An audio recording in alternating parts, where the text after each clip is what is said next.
Imagina uma corrida onde os pilotos alcançam mais de 320 km por hora, em estradas por onde literalmente passam tratores o resto do ano.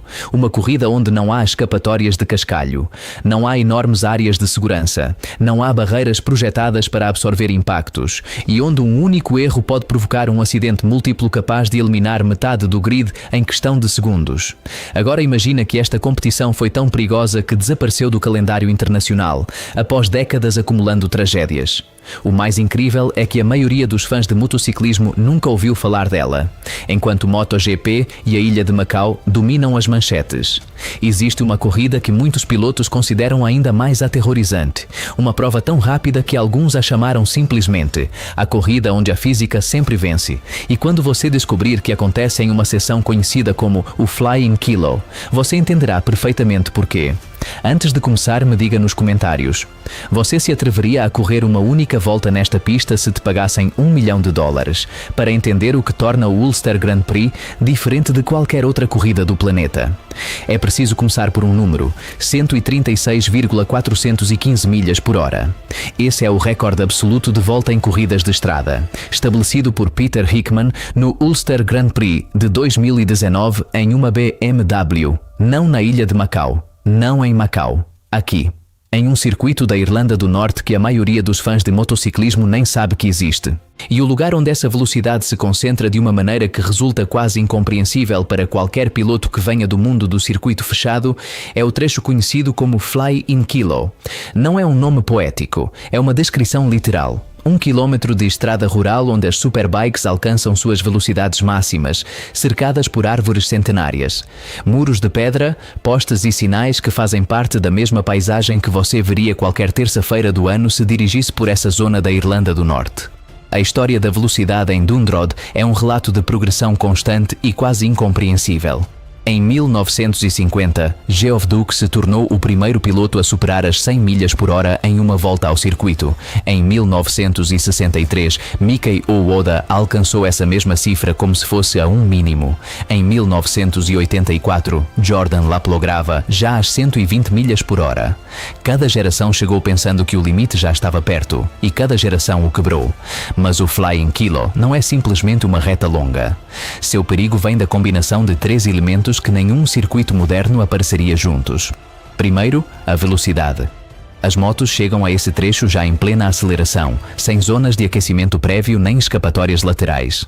Segundo, a densidade de obstáculos nas margens. Ao contrário das longas retas de MotoGP flanqueadas por quilómetros de segurança, aqui o ambiente é o de uma estrada de campo normal. E terceiro, o que vem a seguir, porque o Flying Kilo não termina em uma zona de frenagem confortável. Termina em uma sequência de curvas rápidas que obrigam o piloto a passar em décimos de segundo da aceleração máxima para uma frenagem de emergência, com as entranhas do circuito de Dundrod despertando do outro lado. O que acontece nesse momento é um dos fenômenos físicos mais brutais do esporte a motor. O corpo humano em cima de uma moto que freia a 300 km por hora suporta forças de desaceleração que empurram o piloto para frente com a mesma violência com que a aceleração o empurrava para trás. O pescoço, os braços e o núcleo central do corpo trabalham em frações de segundo para absorver essa energia sem perder o controle da direção. E isso acontece enquanto o piloto, ao mesmo tempo, está negociando a entrada em uma curva que conhece de cor, mas que sempre pode reservar uma surpresa. Um patch de óleo, uma rajada de vento lateral, um baque invisível.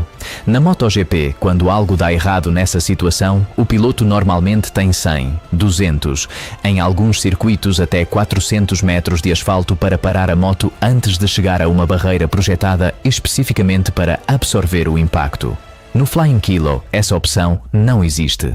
A estrada termina onde começam os obstáculos, e isso o torna um lugar onde a diferença entre uma volta perfeita e um acidente grave pode ser medida em milímetros. Dundro tem vários pontos que os pilotos veteranos identificam como os momentos mais exigentes da volta, mas há um que ocupa um lugar especial nessa lista. Uma crista cega que, a velocidades superiores a 240 km por hora, faz com que a moto abandone o solo.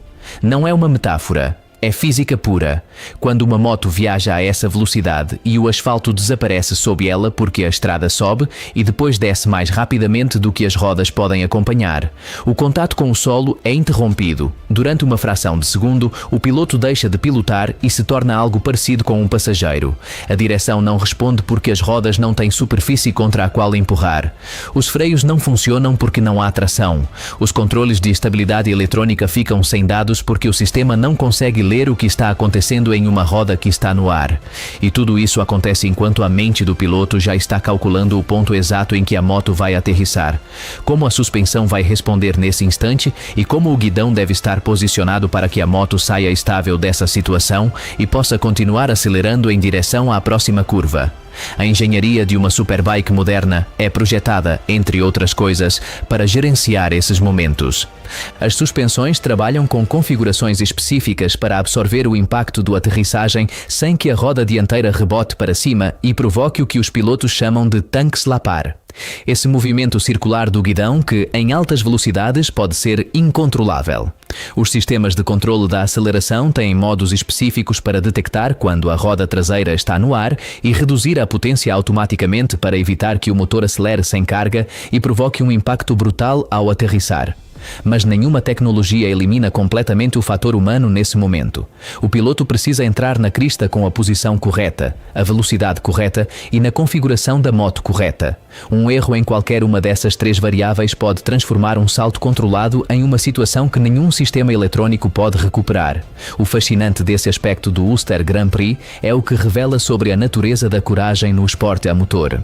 Não estamos falando da coragem de alguém que desconhece o perigo. Os pilotos que competem em um DROD sabem exatamente o que acontece naquela crista.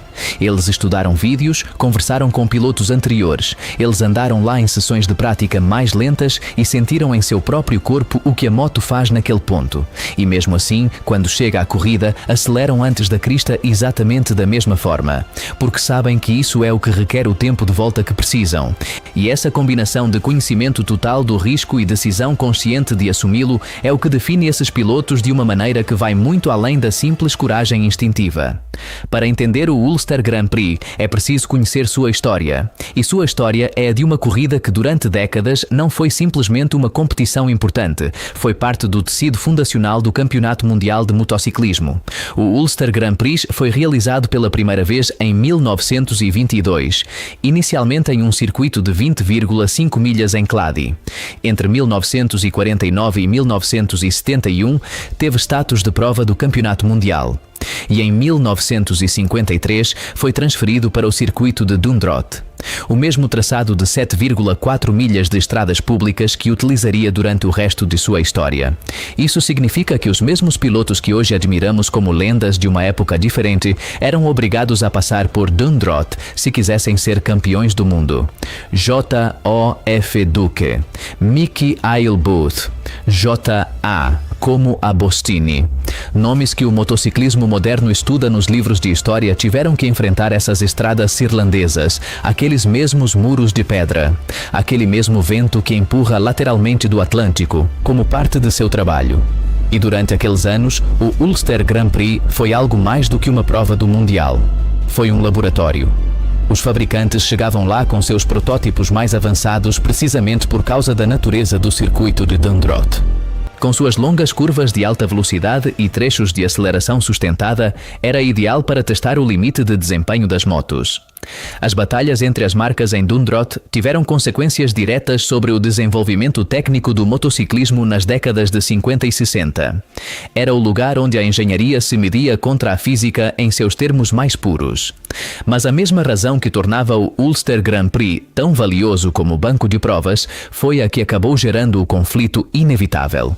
As motos evoluíram a uma velocidade que as estradas não podiam acompanhar. A cada ano, os motores eram mais potentes. potentes, as suspensões mais precisas, os pneus mais agressivos, e o circuito de Dundroth continuava o mesmo, as mesmas árvores, os mesmos muros, as mesmas casas coladas ao traçado. Chegou um momento em que a combinação entre as velocidades que as motos alcançavam e a ausência total de infraestrutura de segurança gerou um nível de risco que a FIM considerou incompatível com o campeonato mundial. O Ulster Grand Prix perdeu seu status de prova mundial em 1971. O interessante é o que aconteceu depois, porque, ao contrário de outras corridas que simplesmente desapareceram quando perderam o apoio institucional, o Ulster Grand Prix seguiu em frente, continuou evoluindo. E sem a obrigação de cumprir com os padrões de segurança do Mundial, continuou sendo exatamente o que sempre foi. Uma corrida em estrada aberta, rápida, visceral, sem rede de segurança. E de alguma forma, precisamente por isso, continuou atraindo os melhores pilotos do mundo das corridas de estrada. Se existe um homem que define o Ulster Grand Prix acima de qualquer outro, esse nome é Joy Dunlap. Não porque seja o mais famoso em termos midiáticos, não porque houvesse uma equipe de relações públicas construindo sua imagem, mas porque os números que acumulou em Dundroth durante 20 anos seguidos são de uma natureza diferente de tudo o que conhecemos neste esporte. Joy Dunlap, nascido em Ballymoney, ganhou um total de 48 corridas no circuito de Dundroth, incluindo 24 vitórias no Ulster Grand Prix, propriamente dito, com sua primeira vitória em 1979 e a última em 1999.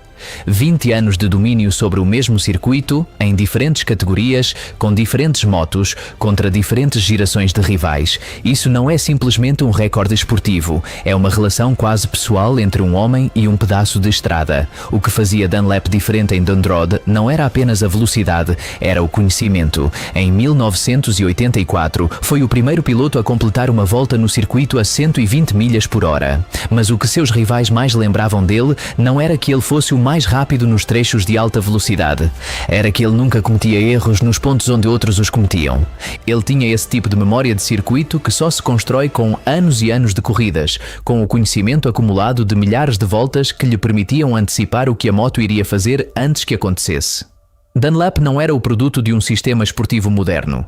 Ele não tinha uma equipe de análise de dados, nem engenheiros de desempenho, nem preparadores mentais. Era um mecânico de motos de Ballymoney que também era o melhor piloto de estrada de sua geração. Essa combinação de homem ordinário e talento extraordinário é o que o transformou em uma figura que transcende o esporte. A seção conhecida como Gwyn May, no circuito de Dundroth, foi renomeada como Joyce Gwyn May, em sua homenagem. Um reconhecimento que normalmente é reservado apenas para os ícones mais grandiosos de uma disciplina. Sua última vitória no Ulster Grand Prix aconteceu em 1999, em uma corrida épica de superbikes na qual superou David Jefferius. Após essa vitória, a Honda lhe presenteou com a RC45, com a qual havia vencido, e Dunlap retirou do teto de sua casa em Ballymoney como lembrança para seus clientes habituais. Menos de um ano depois, pegou essa mesma moto de seu teto para competir em uma pequena corrida em Tallinn, Estónia. No dia 2 de julho de 2000, com 48 anos, morreu em um acidente durante a corrida de 125 centímetros cúbicos. A história de Joy Dunlap e o Ulster Grand Prix não tem final feliz. Mas se há uma verdade que os pilotos que conhecem esta corrida repetem constantemente, ninguém domina um Dundroth para sempre. O circuito sempre acaba lembrando a todos quem tem a última palavra. O Ulster Grand Prix é, oficialmente, a corrida de estrada mais rápida do mundo. Isso não é um slogan de marketing. É uma classificação técnica baseada na velocidade média de volta, que na sua última edição em 2019 superou tudo o que foi registrado antes em qualquer corrida disputada em estrada aberta. O recorde absoluto de volta em qualquer corrida de estrada do mundo pertence a Peter Hickman, com as 136,4 milhas por hora que registrou no Ulster Grand Prix de 2019. Mas essa distinção tem outro lado, porque ser a corrida mais rápida do mundo em estrada aberta também significa ser a corrida onde as consequências de uma velocidade máxima são mais graves. Não existe uma fórmula matemática que relacione velocidade com probabilidade de acidente grave, mas os pilotos que competiram em Dundroth durante anos conhecem a resposta de maneira visceral. Quando algo dá errado a essas velocidades e sem a infraestrutura de um circuito moderno, o resultado raramente é uma queda de baixo impacto. A história do Ulster Grand Prix está marcada por tragédias que abalaram o mundo das corridas de estrada em momentos muito específicos. O que é particularmente duro ao olhar para a lista de vítimas é que a experiência não protege. Mirando para os 12 primeiros classificados da famosa corrida de Superbikes do Ulster Grand Prix de 1999, 5 deles já não estão conosco. David Jefferies morreu nos treinos do TT de 2003. Gary Dines, Adrian M.C. Farland e Ion Donan faleceram em acidentes em anos posteriores. Pilotos que acumularam décadas de experiência em corridas em estrada, que conheciam o risco melhor do que ninguém, que completaram centenas de voltas nos circuitos mais perigosos do mundo. Isso é precisamente o que torna tão difícil o debate sobre se corridas como o Ulster Grand Prix deveriam existir. Não há uma resposta simples. Os defensores da corrida argumentam que o motociclismo em estrada representa uma tradição de quase 100 anos, que os pilotos participam voluntariamente e com pleno conhecimento do risco, e que eliminar essas corridas seria apagar uma parte fundamental da história do esporte motorizado. Os críticos apontam que há níveis de risco que nenhum esporte pode justificar independentemente da tradição ou da voluntariedade. E no centro desse debate está uma pergunta que ninguém pode responder com certeza. Em que ponto o respeito pela coragem humana se torna cumplicidade com algo evitável? O que é certo é que essa tensão faz parte da identidade do Ulster Grand Prix desde sempre, e que os próprios pilotos, com todas as informações disponíveis, continuavam a escolher se apresentar em um Drode ano após ano. A última edição do Ulster Grand Prix foi em 2019 e não foi uma edição qualquer. Peter Hickman ganhou 7 corridas na última edição, estabelecendo Dundroud como o cenário oficial da volta mais rápida na história das corridas de estrada.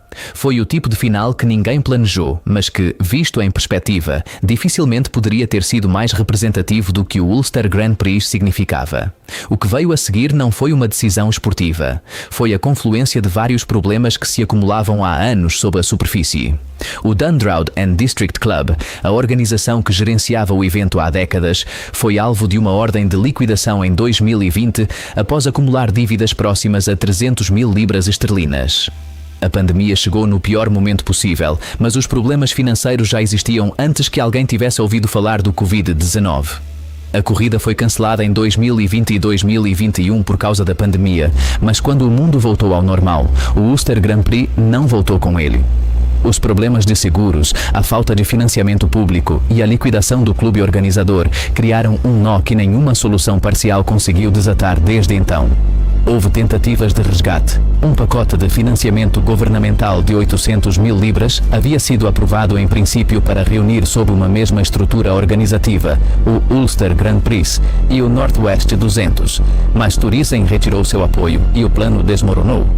Um grupo formado pelo ex-diretor do Northwest 200 e pelo ex-piloto Philip M.C. Callen tentou ressuscitar a corrida para 2022 e 2023, mas também não conseguiu superar os obstáculos de seguros e financiamento. No entanto, no final de 2025, surgiu um novo sinal de vida. O Dundrodan District Motorsay, que o clube anunciou planos para tentar devolver o Ulster Grand Prix ao calendário em 2021, com o apoio de vários órgãos governamentais e esportivos da Irlanda do Norte. Não é uma certeza, é uma promessa. No mundo das corridas de estrada, as promessas às vezes demoram anos para serem cumpridas ou nunca se concretizam. O que o caso do Ulster Grand Prix ilustra de uma maneira que nenhum discurso poderia é a paradoxa central das corridas de estrada no século XXI. Por um lado, são eventos que geram uma lealdade e uma paixão que poucos esportes no mundo podem igualar. Por outro lado, são organizações frágeis, dependentes de voluntários, de subsídios públicos e de seguros que a cada ano se tornam mais difíceis e mais caros de obter. No motociclismo moderno, avança em direção a circuitos cada vez mais seguros, a protocolos cada vez mais exigentes, a um ambiente onde o risco é quantificado e gerido com ferramentas que pareceriam ficção científica há 20 anos. E as corridas em estradas ficam nesse espaço intermediário, muito enraizadas na tradição para desaparecer sem mais, muito caras e imprevisíveis para sobreviver sem um apoio institucional que o sistema moderno nem sempre está disposto a dar. Enquanto isso, o circuito de Dundrodan Road continua lá, as mesmas estradas, os mesmos muros, o mesmo Flying Kilo, esperando que alguém encontre a maneira de fechá-las novamente numa tarde de agosto e ver que velocidade a próxima geração de pilotos que decidir que vale a pena tentar pode alcançar. A maioria dos aficionados conhece o MotoGP, muitos conhecem a Ilha de Man, mas muito poucos ouviram falar dessa corrida. E talvez isso seja precisamente o que a torna tão fascinante.